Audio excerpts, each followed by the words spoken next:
Refraction, REFRACTION, refraction of light. हम इसको क्या करेंगे, पढ़ने का काम करेंगे। सबसे पहले बात आती है कि जो प्रकाश का अपवर्तन होता है, ठीक है, उस प्रकाश के अपवर्तन को हम कैसे समझेंगे, कैसे चीजों को हम लोग बता सकते हैं कि नहीं प्रकाश का अपवर्तन हो रहा है। ठीक है, तो मैं आपको सिंपल सीधी डिफिनेशन की बात करूंगा। हम ये कह सकते हैं कि जब कोई प्रकाश एक माध्यम से दूसरे माध्यम में प्रवेश करता है तो अपने मार्गों से विचलित हो जाता है, और मार्गों से विचलित होने की घटना को ही हम प्रकाश का अपवर्तन कहते हैं। अब बात आती है कि हमारा माध्यम क्या हो सकता है। तो यदि हम माध्यम की बात करेंगे बाबू, तो माध्यम हमारा कुछ भी हो सकता है। माध्यम हमारा क्या हो सकता है जी, कुछ भी हो सकता है। जैसे यदि माध्यम हमारा लेंगे तो एक होगा माध्यम 1 और दूसरा होगा हमारा माध्यम 2। दूसरा क्या होगा जी, माध्यम 2। अब माध्यम 1 में हम चाहे वायु ले ले, चाहे कांच ले ले, चाहे जल ले ले, सेम वैसे ही माध्यम 2 में भी मैं वायु भी ले सकता हूँ, कांच भी ले सकता हूँ और जल भी ले सकता हूँ। ठीक है, तो जो हमारे माध्यम होंगे, एक माध्यम और दूसरा माध्यम, तो जब एक माध्यम से दूसरे माध्यम में प्रकाश क्या होगा जी, प्रवेश करेगा, तो वो अपने पथ से विचलित हो जाएगा। जब पथ से विचलित हो जाएगा तो इस घटना को ही हम प्रकाश का अपवर्तन कहते हैं। अब इसको, इस डिफिनेशन को पहले हम लोग लिख लेते हैं और उसके बाद हम लोग आगे चलते हैं।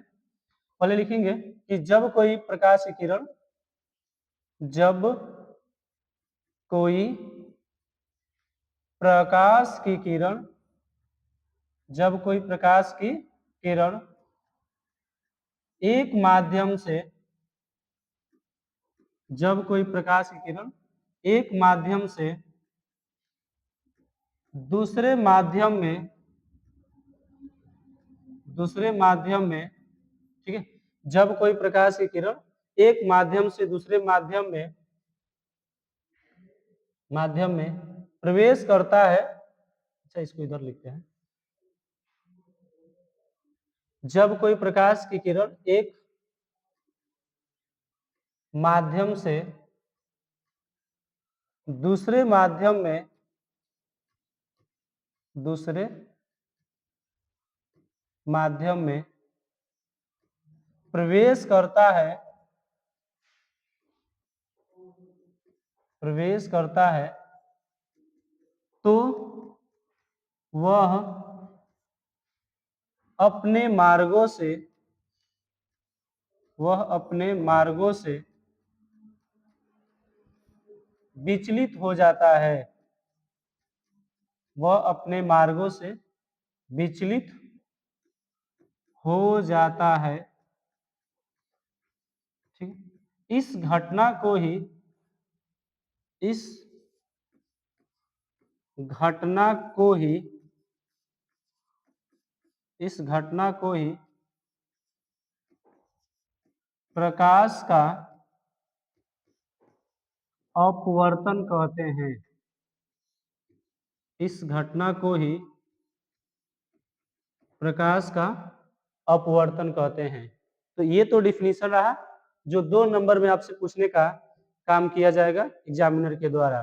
तो सिंपल सा डिफिनीशन है, आप इसको बता सकते हैं कि जब कोई प्रकाश की किरण एक माध्यम से दूसरे माध्यम में प्रवेश करता है तो वह अपने मार्गों से, ठीक है, तो अपने मार्गों से विचलित हो जाता है। जैसे अपने मार्गों से विचलित होगा तो उस क्रिया को, चाहे उस घटना को ही प्रकाश का अपवर्तन कहते हैं। अब जब अपने मार्गों से विचलित होगा तो कैसे होगा, इस चीज को हम लोग समझते हैं। जैसे हम लोग एक फिगर बना रहे हैं और इस फिगर में यदि हम आपको बताएं,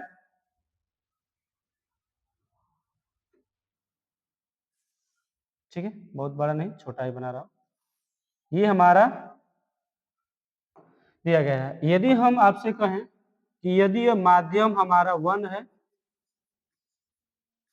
माध्यम हमारा 1 हो जाए और यह हमारा माध्यम 2 हो जाए, तो हमने 2 माध्यम माना, माध्यम 1 और माध्यम 2। अब माध्यम 1 से यदि कोई प्रकाश की किरण, माध्यम 1 से कोई प्रकाश की किरण आती है, ठीक है, तो जब माध्यम 1 से यदि प्रकाश की किरण आएगी तो दो संभावनाएं घटित होगी।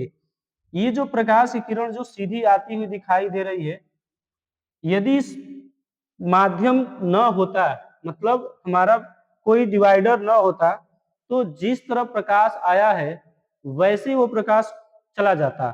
यदि ये कोई माध्यम न होता तब, जैसे सपोज इसको यदि कोई डिस्टर्ब नहीं करेगा तो ये जो प्रकाश की किरण दिखाई दे रही है,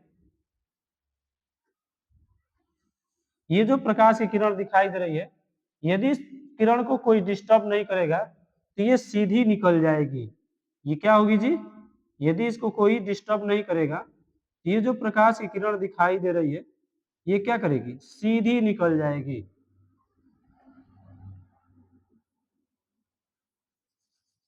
यदि इसको कोई डिस्टर्ब ना करेगा तो ये जो प्रकाश की किरण दिखाई दे रही है, ये क्या हो जाएगी? सीधी निकल जाएगी, ये ऐसे निकल जाएगी। लेकिन हमारा मानना है कि ये माध्यम 1 है और ये माध्यम 2 है, तो माध्यम 1 से यदि माध्यम 2 में जा रही है तो दो पॉसिबिलिटी होगी, और दो पॉसिबिलिटी में क्या होगी, मतलब दो संभावनाएं होंगी। फर्स्ट संभावना तो ये होगी, अच्छा इसको यदि हम बात करें, ये हमारा अभिलंब है, ये क्या है जी? अभिलंब है, ठीक है। तो ये जब अभिलंब है तो ये भी हमारा अभिलंब का काम करेगा, इसको भी हम लोग अभिलंब कहेंगे।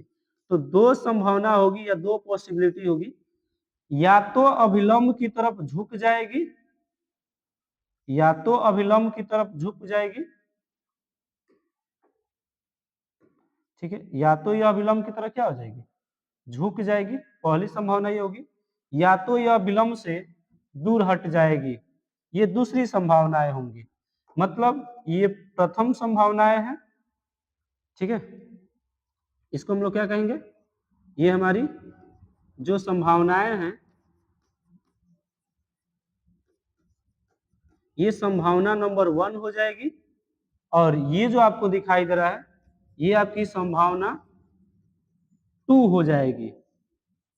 तो जब प्रकाश एक माध्यम से दूसरे माध्यम में प्रवेश करेगा तो क्या होगा जी? अपने मार्गों से विचलित होगा। जब अपने मार्गों से विचलित होगा तो दो तरह की संभावनाओं को प्रदर्शित करेगा। एक संभावना 1 होगी जो क्या होगी? अभिलंब की तरफ झुक जाएगी, मतलब इस साइड आ जाएगा, और दूसरी संभावना ये होगा कि अभिलंब से दूर हट जाएगी। अभिलंब से क्या होगी जी? दूर हट जाएगी। ये दूसरी संभावनाएं होंगी। तो इस घटना को ही हम लोग प्रकाश का अपवर्तन कहते हैं। केवल आप इतना बना देंगे फिगर में, आपका हो जाएगा। अब आप देखेंगे कि हम यहां से ये जो कोण बन रहा है, अच्छा एक नाम दे रहा हूं, ये जो किरण आ रही है इस किरण को हम आपतित किरण कहते हैं। क्या कहते हैं जी? आपतित किरण बोलेंगे। जो किरण आती है उसे क्या कहेंगे? आपतित किरण। और विचलन जो किरणें हो रही है इन किरणों को हम परावर्तित किरण कहेंगे, सॉरी अपवर्तित किरण कहेंगे। इसको क्या कहेंगे जी? अपवर्तित किरण बोलेंगे, ठीक है। तो विचलन के बाद जो किरण जा रही है उसको क्या कहेंगे? अपवर्तित किरण। अब इन दोनों के बीच में एक कोण बनेगा जिस कोण का नाम होगा कोण आई। इस कोण का नाम क्या होगा जी? कोण आई। अब जो दो संभावनाएं आपको घटित हो रही है, इन दोनों संभावनाओं के यदि बारे में बात करेंगे, ठीक है, ये जो दो संभावनाएं आपको देख रही है, अब प्रकाश क्या होता है कि ये कब हमारा संभावनाएं झुकने के काम करेंगे या कब संभावनाएं दूर होने का काम करेंगे, वो हम डिपेंड करेंगे, आगे जानेंगे, समझेंगे। यहां तक आप सभी को समझ में आ रहा होगा, ठीक है। एक बार देख लीजिए, प्रकाश का अपवर्तन आपको बहुत डिटेल्स में पढ़ाएंगे। आपको बहुत सारे टीचर्स आएंगे, परिभाषाएं निकालेंगे, फिर बनाएंगे, चले जाएंगे। हम आपको बताएंगे कि यदि कोई प्रकाश की किरण झुकती है तो क्यों झुकती है, यदि कोई प्रकाश किरण अविलंब से दूर जाती है तो क्यों जाती है, इसके पीछे लॉजिक क्या होता है। दूसरी बात यह है कि यदि कोई प्रकाश की किरण फर्स्ट माध्यम से आकर सेकेंड माध्यम में जब विचलित होती है तो क्या क्या परिवर्तन होता है, हम इस चीज को भी क्या करेंगे, समझने का काम करेंगे। तो आई होप यहाँ तक आप बातों को समझ रहे होंगे, देख रहे होंगे। अब यदि हम यहाँ से आपसे पूछे कि ये जो हमारा पॉइंट है, इस पॉइंट को कुछ भी मान सकते हैं। अब ध्यान सुनिए, हम आपको बताएं कि दो तरह से माध्यम होगा, एक होगा माध्यम 1 और एक होगा माध्यम 2। अब हमारे इस पृथ्वी पे जो माध्यम दिखाई दे रहे होंगे, इस माध्यम में एक माध्यम को हम बोलेंगे विरल माध्यम और एक को बोलेंगे सघन माध्यम। तो कब हम विरल माध्यम कहेंगे, कब हम सघन माध्यम कहेंगे, इस बात को समझते हैं। जैसे फॉर एग्जांपल, यदि माध्यम 1 को मैं N1 बोलूं, ठीक है, और माध्यम 2 को मैं N2 बोलूं, तब अब N क्या है तो मैं इस चीज को आपको आगे बताऊंगा। N हमारा एक अपवर्तनांक है जो मैं आगे आपको पढ़ाने का काम करूंगा। अभी फिलहाल अपवर्तन भी इसका काम है, ये समझिए कि ये N1 है और N2 है, ठीक है। अब ध्यान सुनिए, जैसे मैं ये आपसे कहूं कि यदि, अच्छा इस चीज को पहले N1 N2 को बाद में बताता हूँ ताकि बाद में समझ में आएगा, अभी नहीं समझ में आएगा क्योंकि बहुत सारी चीजें बताना होगा। यहां से मैं डायरेक्ट आपको मैं ये बता दूं कि जो हमारा प्रकाश आता है, इसमें जो किरणें आ रही होंगी, इन सारे किरणों के बारे में आप समझ गए होंगे। दो दिखाई दे रहा होगा। तो हम कह सकते हैं कि माध्यम के आधार पे, ठीक है, माध्यम के आधार पे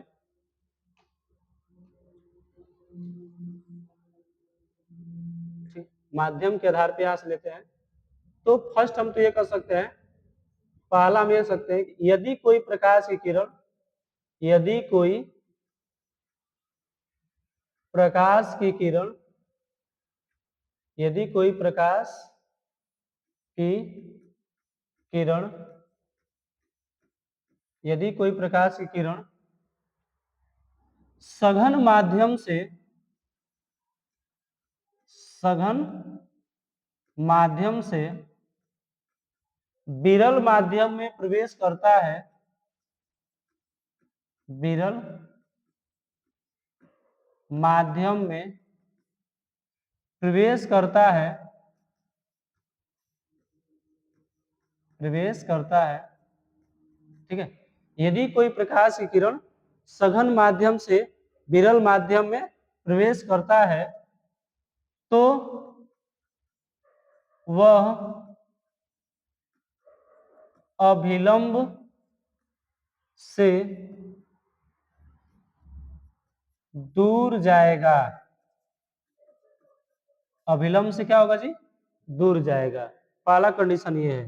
कहने का मतलब ये है कि जब प्रकाश की किरण, ठीक है, जब प्रकाश की किरण, ये हमारा कुछ माध्यम है जो मैं आपको दिखा दे रहा हूं, ठीक है। अब इस माध्यम में यदि कोई प्रकाश की किरण ऐसे आ रही है और यदि इसको कोई डिस्टर्ब ना करे तो ये सीधी रेखा में निकल जाएगी। ये क्या होगी जी, सीधी निकल जाएगी। लेकिन इसको यदि कोई डिस्टर्ब किया तो क्या हो रहा है जी, जो हमारा माध्यम दिखाई दे रहा है, ठीक है, ये हमारा सघन माध्यम है और ये हमारा विरल माध्यम है। तो यदि सघन माध्यम मतलब ये इसका जो कण होंगे बहुत ही पास पास होंगे, इसके कण क्या होंगे, बहुत ही पास पास होंगे। तो जब इसमें आएगा तो यहाँ से जो प्रकाश की किरणें आती हैं वो अभिलंब से दूर हटने का काम करती हैं। अभिलंब से क्या करती हैं, दूर हटने का काम करती हैं। यहाँ पे एक कोण बनेगा जिस कोण को कहेंगे आई, और यहाँ से कोण बनेगा जिस कोण को क्या कहेंगे, आर। और इस कंडीशन में आप देख सकते हैं कि जो हमारा कोण आई है वो छोटा है कोण आर की अपेक्षा, कोण आर बड़ा है कोण आई की अपेक्षा, हम ये भी कह सकते हैं। इस बात को आप ध्यान दिए रहेंगे कि जब कोई प्रकाश की किरण क्या हो रही है, सघन से विरल माध्यम में जा रही है तो वह अभिलंब से क्या हो जाएगी, दूर हट जाएगी। क्या हो जाएगी जी, दूर हट जाएगी। अब इसमें यदि हम ये कहें कि ये जो किरण आ रही है इस किरण को हम लोग नाम देंगे तो क्या कहेंगे? आपतित किरण। इस किरण को क्या कहेंगे? आपतित किरण। ये जो किरण जा रही है इस किरण को कहेंगे अपवर्तित किरण। क्या कहेंगे? अपवर्तित किरण। इस किरण को क्या कहेंगे? अपवर्तित किरण। ठीक है, तो आपको इतनी बातें समझ में आ गई होंगी। ये हमारा हो जाएगा आपका अभिलंब। ये क्या हो जाएगा? अभिलंब हो गया। तो जब कोई प्रकाश की किरण सघन माध्यम से विरल माध्यम में प्रवेश करता है तो वह अभिलंब से क्या हो जाएगा? दूर हट जाएगा। ये आपका केस नंबर फर्स्ट था। अब केस नंबर सेकंड की यदि बात करेंगे कि केस नंबर सेकंड क्या कहता है, तो केस नंबर सेकंड ये याद रखे रहना कि जब कोई प्रकाश की किरण जब कोई प्रकाश की किरण जब कोई प्रकाश की किरण विरल माध्यम से विरल माध्यम से सघन माध्यम में प्रवेश करता है, सघन माध्यम में प्रवेश करता है तो वह अभिलंब की ओर झुक जाता है। ये केस नंबर आपका सेकंड है। और केस नंबर सेकंड में यदि हम बात करें तो ये हमारा कोई वस्तु है और इस समय ये जो माध्यम दिखाई दे रहा है इसको हम लोग विरल कह रहे हैं। ये हमारा जो माध्यम होगा वो विरल माध्यम होगा और ये जो माध्यम हमारा होगा हमारा सघन माध्यम होगा। मतलब इसके जो कण होंगे इस बार पास पास होंगे।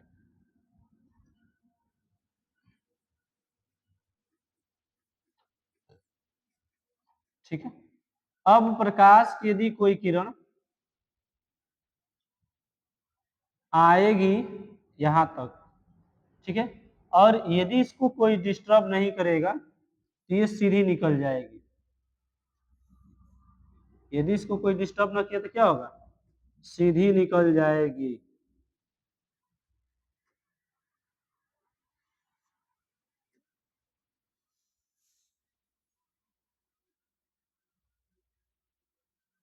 ठीक है, यदि इसको कोई डिस्टर्ब ना किया तो क्या होगा? सीधी निकल जाएगी।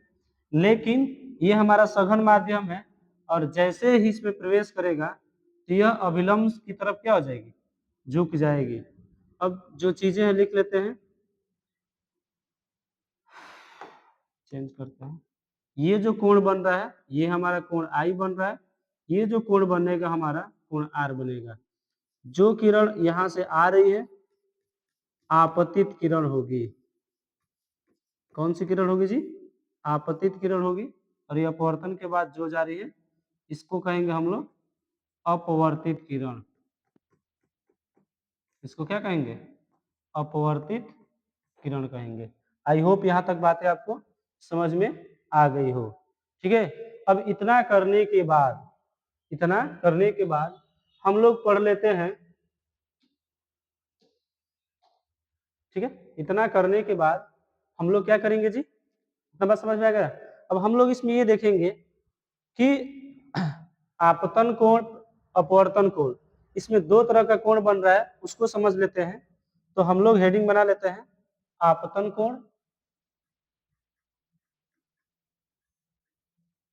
आपतन कोण। अब आपतन कोण क्या होता है तो ध्यान सुनिए। आपतन कोण की यदि बात करेंगे, ठीक है, आपतन कोण की यदि बात करेंगे तो आपतित किरण और अभिलंब के बीच में आपतित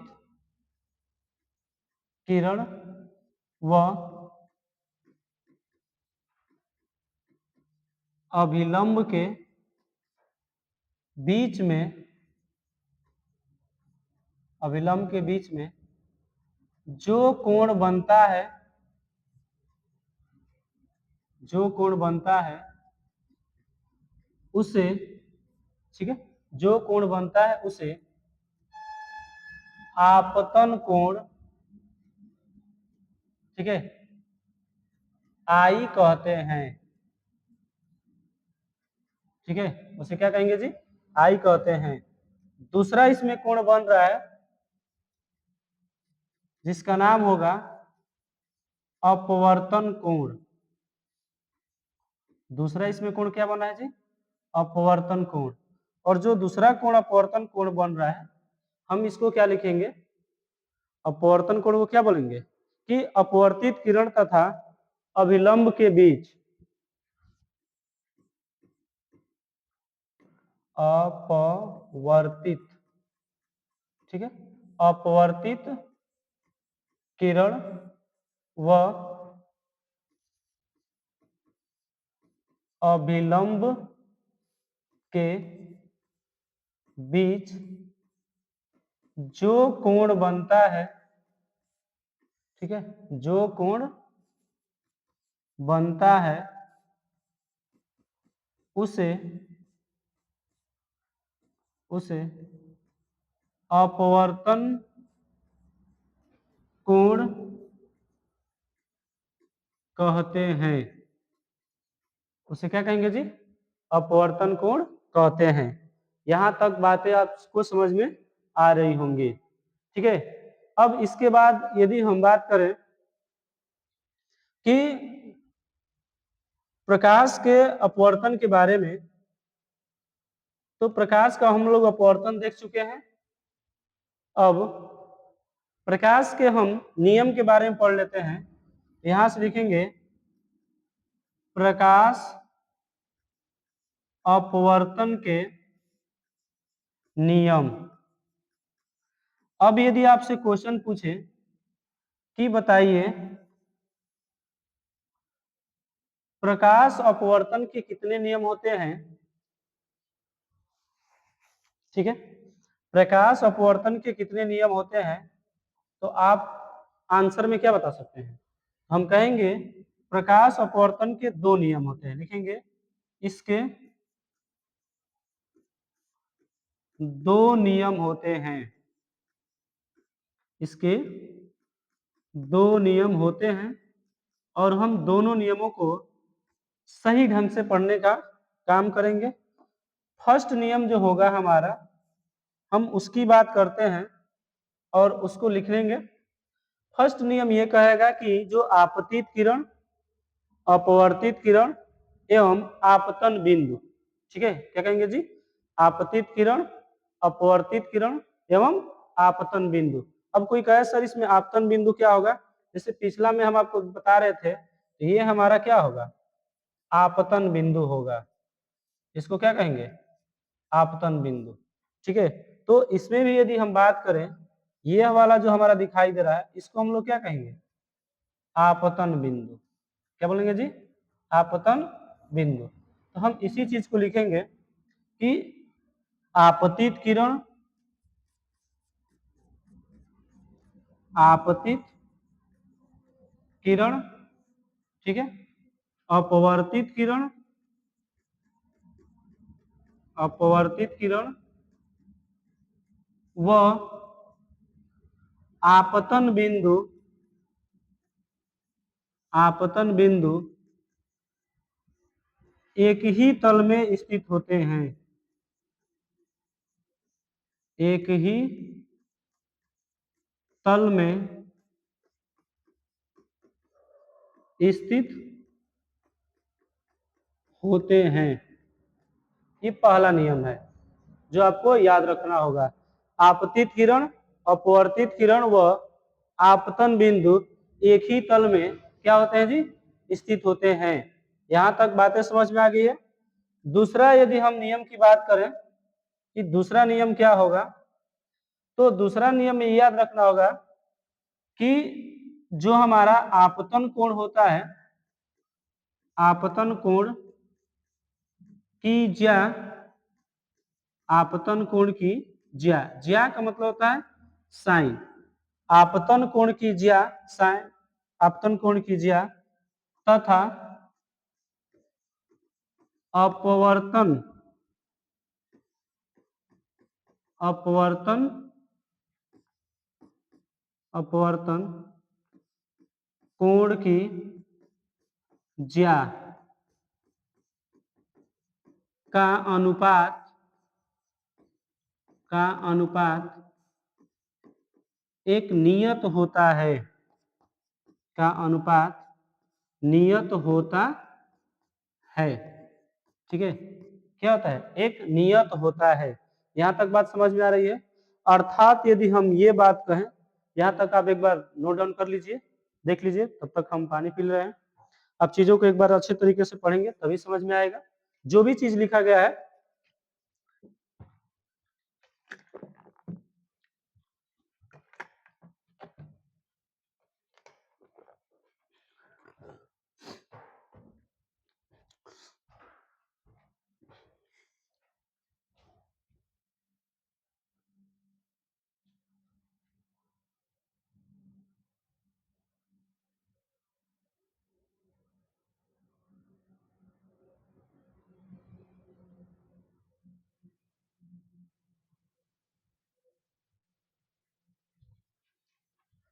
तो यहां तक बातें आपको समझ में आ गई है। आगे चलते हैं। यदि आपसे क्वेश्चन पूछेगा कि प्रकाश अपवर्तन के नियम, तो दो बताएंगे। अब इसमें हम ये तो कह सकते हैं कि आपतन कोण की ज्या तथा अपवर्तन कोण की ज्या का अनुपात नियत होता है। नियत होने का मतलब क्या होता है, हम ये कह सकते हैं कि जो साइन आई होगा, जो साइन आई होगा और उसका अनुपात करेंगे साइन आर, हमेशा एक नियतांक होगा। हमेशा क्या होगा जी, एक नियतांक होगा। इस बात को आप लोग समझेंगे कि ये हमेशा क्या होगा जी, नियतांक होगा। अब ये जो नियतांक होता है, इसे ही, इसे ही हम इसे लिखेंगे, इसे ही स्नेल का, इसे ही स्नेल का नियम कहते हैं। तो कभी स्नेल का नियम भी पूछेगा तो आप क्या बताएंगे, साइन आई बटा में साइन आर। अब ये जो आपको अपवर्तनांक दिखाई दे रहा है, सॉरी नियतांक जो दिखाई दे रहा है, इस नियतांक को हम अपवर्तनांक के नाम से जानते हैं। इस नियतांक को किसके नाम से जानेंगे, अपवर्तनांक को। और अपवर्तनांक को n से डिनोट करते हैं। तो यहां से हम ये लिख सकते हैं कि जो साइन आई होगा वो बटे में साइन आर किसके बराबर होगा जी, एक एन के बराबर होगा। और एन का मतलब क्या, अपवर्तनांक के बराबर होगा। किसके बराबर होगा, अपवर्तनांक के बराबर होगा। यहां तक हम बातों को सही तरीके से पढ़ चुके हैं। अब अपवर्तनांक पढ़ेंगे, लेकिन उससे पहले हम लोग इसके उदाहरण को समझ लेते हैं कि इनके कौन कौन से उदाहरण है जो आपके बोर्ड ऑफ एग्जाम में पूछने की प्रबल संभावना, मतलब प्रबल संभावना होता है, यह कहा भी जाता है। अच्छा, इस अपवर्तनांक को एन या कहीं कहीं म्यू भी कह देगा, तो उसमें कोई लेना देना नहीं है। तो अब हेडिंग हम लोग इसमें बनाएंगे, प्रकाश, प्रकाश अपवर्तन के उदाहरण। यदि प्रकाश अपवर्तन का उदाहरण पूछे तो आप सभी को जो बताया जा रहा है उसी को आप बताएंगे। प्रकाश के अपवर्तन का जो उदाहरण होगा, फर्स्ट की यदि हम बात करेंगे, फर्स्ट उदाहरण क्या होगा, तो द्रव में आंशिक रूप से डूबी हुई, ठीक है, द्रव में आंशिक रूप से डूबी हुई जो छड़ होती है वो टेढ़ी मेढ़ी दिखाई देती है। ये पहला याद रख रहना। द्रव में, द्रव में, ठीक है, आंशिक रूप से, आंशिक रूप से डूबी हुई, आंशिक रूप से डूबी हुई छड़ टेढ़ी मेढ़ी दिखाई देती है, टेढ़ी मेढ़ी दिखाई देती है। ये बात आप समझेंगे कि यदि कोई वस्तु है और द्रव में डूबी है तो कैसे दिखाई देगी जी? टेढ़ी मेढ़ी आपको दिखाई देने का काम करेगी। ठीक है, तो ये बात आप याद रखे रहेंगे कि ये कैसी दिखाई देंगी? टेढ़ी मेढ़ी। ठीक है, दूसरा आप याद रखे रहेंगे, दूसरा यदि आपसे क्वेश्चन पूछे कि इसका दूसरा एग्जाम्पल क्या होगा, तो द्रव में डूबा हुआ सिक्का ऊपर उठा हुआ दिखाई देगा। हम लिखेंगे द्रव में डूबा हुआ सिक्का, ठीक है, द्रव में डूबा हुआ सिक्का ऊपर उठा हुआ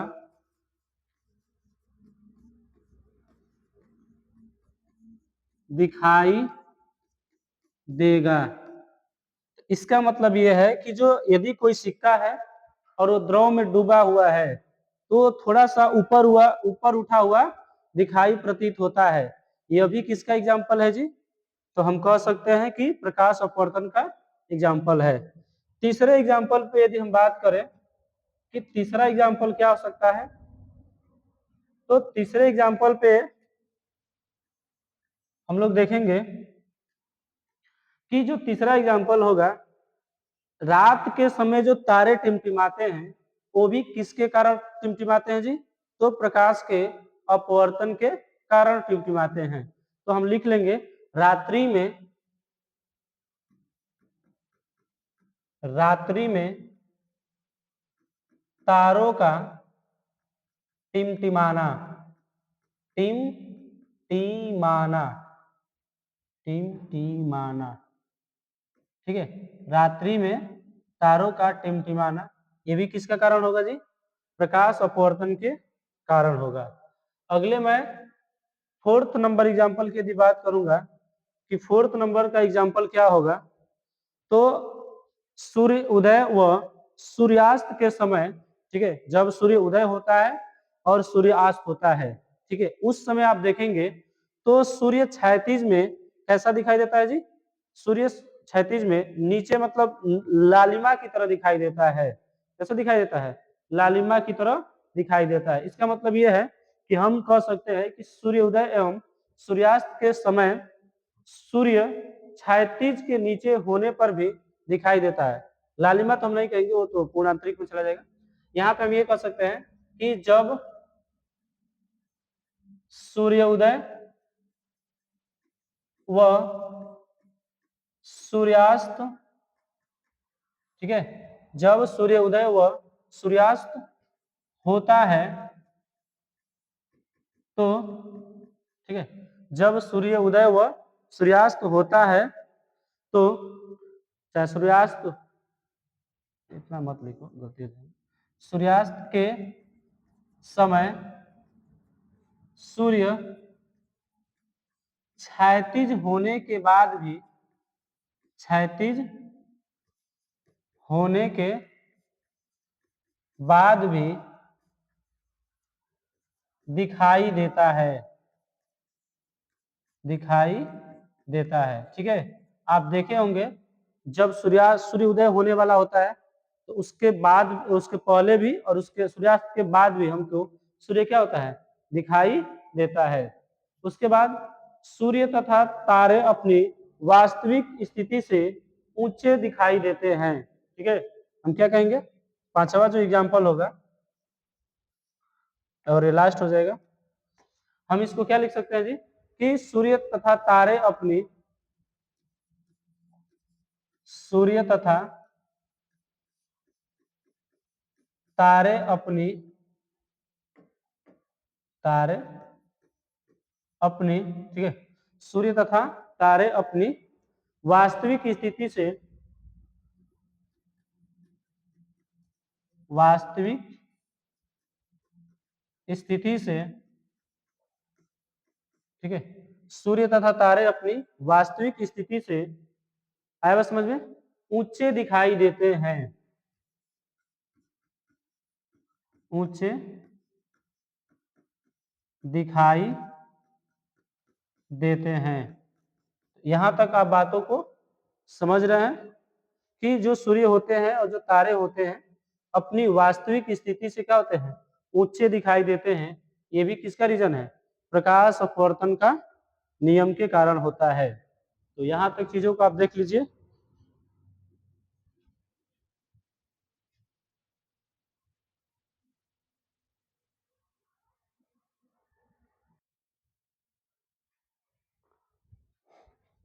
तो यहां तक बातें आपको समझ में आ गई हैं। अब हम लोग आगे चलते हैं अपवर्तनांक के बारे में। यदि हम अपवर्तनांक की बात करेंगे,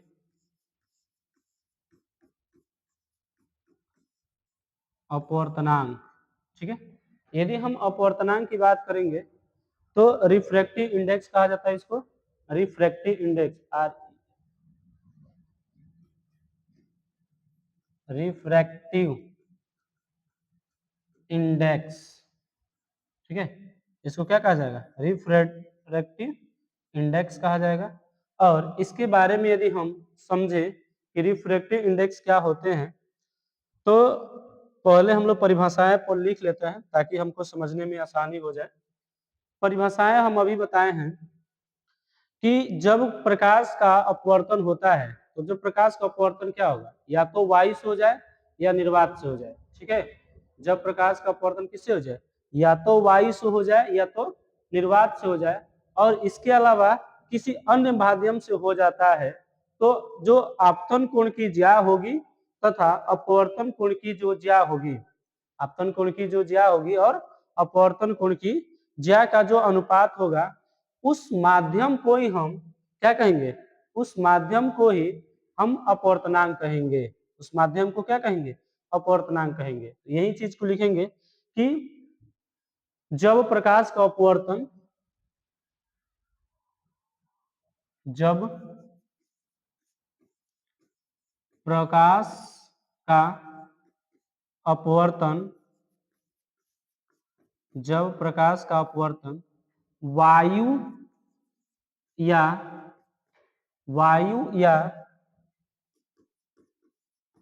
निर्वात, ठीक है, वायु या निर्वात, दोनों में से कोई एक लिख सकते हैं, वायु या निर्वात से किसी अन्य माध्यम से, किसी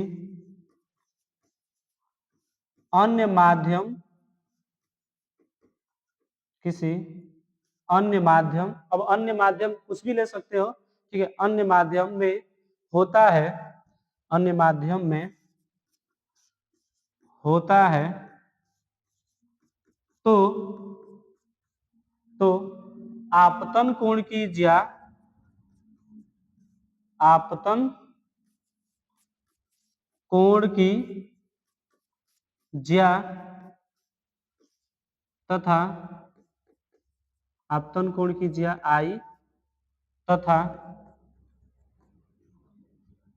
चाहे आपतन कोण की ज्या तथा अपवर्तन कोण की ज्या का अनुपात, ज्या का अनुपात अपवर्तनांक कहलाता है, अपवर्तनांक कहलाता है, ठीक है। इसे क्या कहेंगे, अपवर्तनांक कहलाता है। इसे n से प्रदर्शित करते हैं, इसे क्या करेंगे जी, n से प्रदर्शित करते हैं। तो कभी यदि आपसे पूछे कि अपवर्तनांक की परिभाषा क्या हो सकती है, तो जब प्रकाश का अपवर्तन वायु या निर्वात से किसी अन्य माध्यम में होता है, तो आपतन कोण की ज्या तथा अपवर्तन कोण की ज्या का अनुपात अपवर्तनांक कहलाता है, ठीक है। अब हम लोग इसमें पढ़ लेते हैं आगे, यहां तक बातें समझ में आ गई। हम इसमें यदि आगे कहें कि यदि मान लेते हैं, ठीक है, माना प्रकाश का, माना यहां से मान लेते हैं, माना कि, ठीक है, माना कि, ठीक है, कोई भी किरण मान ले हम लोग, माना कि किसी किरण के लिए, माना कि किसी किरण के लिए, किसी किरण के लिए, माना किसी किरण के लिए, ठीक है, कोई भी किरण होगा और उसके लिए वायु में आपतन कोण आई है, माना किसी किरण के लिए वायु में आपतन कोण आई है, ठीक है, आपतन कोण क्या है, आई है, वह चाहता था किसी अन्य माध्यम से गुजरने पर तथा किसी अन्य माध्यम से गुजरने पर, अन्य माध्यम से गुजरने पर अपवर्तन कोण, अपवर्तन कोण आर हो, तब n बराबर साइन, तब n बराबर साइन आई बटा में साइन आर हो जाएगा। क्या हो जाएगा जी, साइन आई बटा में साइन आर हो जाएगा। ये आपको क्या होगा ना, समझना पड़ेगा, ठीक है। ये क्या हो गया जी, साइन आई बटा में साइन आर हो जाएगा, ठीक है। तो ये हमारा क्या हो जाएगा, अपवर्तनांक होगा। अब कुछ चीजें होती हैं, मैं आपको पढ़ने का तरीका बता रहा हूं। यदि मान लेते हैं कि मैं यहाँ पे n12 लिख रहा हूं, तो इसको पढ़ेंगे कैसे हम लोग, बहुत डिफिकल्ट सवाल होता है। जब आप इसको समझ जाएंगे तो आगे जो इससे सवाल बनेगा आप उसको आसानी तरीके से क्या करेंगे, सॉल्व कर सकते हैं। तो जब ऐसा होगा तो ध्यान सुनिए, ये जो हम n12 लिखे हैं, आप इसको ऐसे भी लिख सकते हो 1n2, कोई दिक्कत नहीं है। आप इसको ऐसे भी लिख सकते हैं, हम ऐसे लिख रहे हैं ताकि आसान हो। इसका मतलब हम वही लिखेंगे, माध्यम, माध्यम 1, पहला जो दिया गया उसको पहले लिखेंगे, माध्यम 1 का अपवर्तनांक, माध्यम 1 का अपवर्तनांक, ठीक है, माध्यम 1 का अपवर्तनांक माध्यम 2 के सापेक्ष, माध्यम 2 के सापेक्ष, ये बातें आपको याद रखनी होगी। उसी तरह मैं यदि अगला पॉइंट पूछूं कि यदि मैं n21 लिख रहा हूं, तो n2 का मतलब क्या हो जाएगा, n2 का मतलब ये हो जाएगा कि माध्यम 2 का अपवर्तनांक, माध्यम 2 का अपवर्तनांक माध्यम 1 के सापेक्ष, ठीक है। अगला यदि मैं आपसे पूछूं कुछ भी, इसी पे ले रहा हूं, अगला मैं कुछ भी ले लूं, जैसे मैं n29 ले रहा हूं, कुछ भी ले रहा हूं, जैसे 35 ले रहा हूं, तो इसको मैं क्या लिखूंगा, माध्यम 3 का अपवर्तनांक, माध्यम 3 का अपवर्तनांक माध्यम, माध्यम 3 का अपवर्तनांक माध्यम 5 के सापेक्ष, ठीक है, कुछ भी कह दे। जैसे मैं अगला यहाँ पे ले रहा हूं NaG ले रहा हूं, ANG का मतलब क्या है, A का मतलब एयर, G का मतलब ग्लास, यहां लिखेंगे माध्यम 1 का अपवर्तनांक, माध्यम 1 का अपवर्तनांक माध्यम G के सापेक्ष,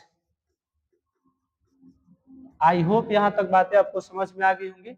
अब इसके अलावा हम यहाँ से कुछ बातें बता रहा हूँ आपको, ध्यान सुनिएगा।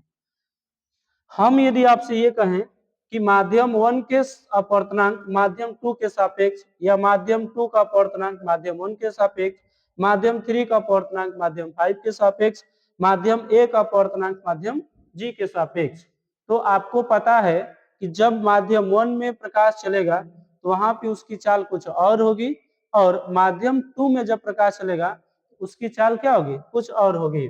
यहां से हम ये कहें कि जब देखो ध्यान से, जब जहां प्रकाश जाता होगा, ठीक है, तो पहले कहां जा रहा है जी, 1 में, उसके बाद कहां से आ रहा है जी, 2 में। तो हम यहाँ पे इसका जब चाल लिखेंगे, ये लिख देंगे v2 बटा में v1। अब यहां से जो लिखेंगे इसको क्या लिखेंगे जी, इसको v1 बटा में v2 लिख देंगे। यहाँ पे लिखेंगे क्या, उल्टा, ठीक है। देखो यहाँ पे v5 बटा में v3, अब यहाँ पे जब लिखा जाएगा तो vg बटा में va। तो इस तरह हम लोग माध्यमों में प्रकाश की चालों को क्या कर सकते हैं, समझ सकते हैं और देख भी सकते हैं। अब इसके आगे यदि हम बात करेंगे तो आज बहुत हो गया है, मतलब आपको अपवर्तनांक तो पढ़ाई दिए, समझा देंगे, ये लिख देंगे। अब हम इसमें जल, कांच और वायु को लेकर पढ़ेंगे, और ये सारी चीजें आपको नेक्स्ट वीडियो में समझाने का काम करेंगे।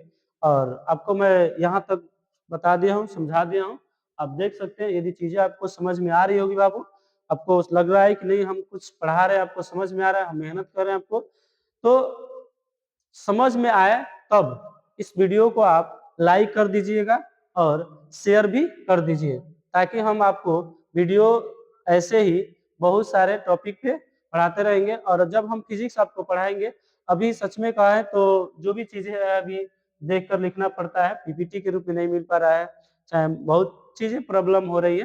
तो इस प्रॉब्लम का सॉल्व एक ही है कि हम लोग अब थोड़ा बहुत ऐसे लिख कर आपको बताने का प्रयास कर रहे हैं, टाइम लग रहा है। और एक दिन में यदि हम कहें कि आपको पढ़ाकर टैलेंट बना दे तो ऐसा नहीं होगा। आप प्रत्येक दिन कुछ ना कुछ सीखेंगे, समझेंगे, तभी आप क्या करेंगे, आगे बढ़ने का काम करेंगे। आई होप यहाँ तक सारी बातें आपको समझ में आ रही होगी, ठीक है। और एक बात और आप सभी को बता दें कि जिन बच्चों को, ठीक है, आस पास के, जैसे मैं बार बार बता रहा हूँ कि जो हमारा कोचिंग सेंटर है, ठीक है, मैं एक बार कोचिंग सेंटर के बारे में बता देता हूँ आप सभी को। ये जो मेरा कोचिंग सेंटर है, यदि किसी को ऑफलाइन पढ़ना होगा, जैसे ऑफलाइन की यदि बात करेंगे, ऑफलाइन यदि जिसको पढ़ना होगा, क्लास 9 से लेकर क्लास 9 से लेकर हम चला रहे हैं क्लास 12 तक, और इसमें हम लोग यूपी बोर्ड को कवर कर रहे हैं, जिसमें आपको ऑल सब्जेक्ट पढ़ाने का काम किया जाएगा। हमारे जो टीम होती है, जो हमारे बेहतर टीम है, जिसमें बहुत सारे टीचर्स अवेलेबल हैं, आपको हर सब्जेक्ट पढ़ाने का काम करेंगे। और आप आ सकते हैं। पता की यदि हम बात करेंगे तो यदि आप चिलिकहर से हैं तो चिलिकहर में पेट्रोल पंप के पास एक स्कूल है, गांधी इंटर कॉलेज या आरएस मेमोरियल, ठीक है, उसमें उसी के सामने जस्ट चौकारी, चिलिकहर चौकारी हमारी कोचिंग संस्थाएं ओपन हुई है, जो लगभग अभी क्लास रनिंग हो रही है, चल भी रही है, कुछ क्लासें चल भी रही है, कुछ चीजें बताई भी जा रही है बेसिक रूप से। तो जो लोग आना चाहते होंगे तो आप चिलिकहर चौकारी में आइएगा, ठीक है, मेन रोड पे ही हमारा ये कोचिंग संस्थान है। और इस कोचिंग संस्थान में आपको क्लास 9 से लेकर क्लास 12 तक के बच्चों को पढ़ाया जा रहा है, संपूर्ण सब्जेक्ट। इसमें कुछ विशेष सुविधाएं हैं हमारे तरफ से। जिन भी बच्चे के, जो भी हमारे बच्चे, ऐसे तो बहुत ही दुखद बात होती है कहना, लेकिन यदि कोई बच्चा है या कोई विद्यार्थी है और पढ़ना चाहता है और उसके पास इनकम बहुत ही कम है, इनकम का मतलब सोर्सेस बहुत कम है, पैसा नहीं मिल पाता है, उसके अभाव में यदि घर बैठा है तो हमारी संस्था से आकर वो जुड़ सकता है, बातचीत कर सकता है। हम उसके लिए बहुत कुछ करने का प्रयास करेंगे। तो यदि वो आकर पढ़ना चाहे तो पढ़ सकता है, उसकी मजबूरियों को हम लोग समझेंगे। दूसरी बात यह है कि जिन भी बच्चे के पेरेंट्स में से, यदि मान लेते हैं कि माता पिता में से कोई एक ना हो, ठीक है, और वो बच्चा पढ़ना चाहता है, तो हमारी संस्था उस बच्चे को निःशुल्क पढ़ाने का काम करेगी जब तक वो पढ़ना चाहेगा। तो जो भी स्टूडेंट या जो भी बच्चे, जो भी विद्यार्थी इस वीडियो को देख रहे होंगे और आपके जानकार में यदि कोई ऐसा बच्चा होगा तो उसको ये वीडियो वहां तक शेयर कर दीजिएगा, बता दीजिएगा कि हमारी संस्था ऐसी फैसिलिटी दे रही है। दूसरी बात यह है कि जो भी इसमें बच्चा या विद्यार्थी पढ़ने आएगा तो उन सभी के लिए हमारी संस्थाएं प्रत्येक मंथ फुल मॉक टेस्ट कराया जाएगा, फुल मॉक टेस्ट, ठीक है, और उसके बेसिस पे उसको बेहतर और तरीके से बनाने का काम किया जाएगा, प्रोत्साहन भी दिया जाएगा, समझाया भी जाएगा। हमारे एक्सपर्ट टीम आप सभी को कुछ ना कुछ बताने का काम करेगा। तो एक हम लोग शुरुआत कर रहे हैं, यदि आप सभी को पसंद आए तो इस वीडियो को भी शेयर कर दीजिए ताकि सभी लोग बच्चे इसको देख लें, समझ लें और हमारी संस्था से जुड़ सकते हैं। ठीक है, तो आज के लिए इतना ही, और आपको फिजिक्स बता ही दिया हूं। तब तक के लिए जय हिंद, जय भारत।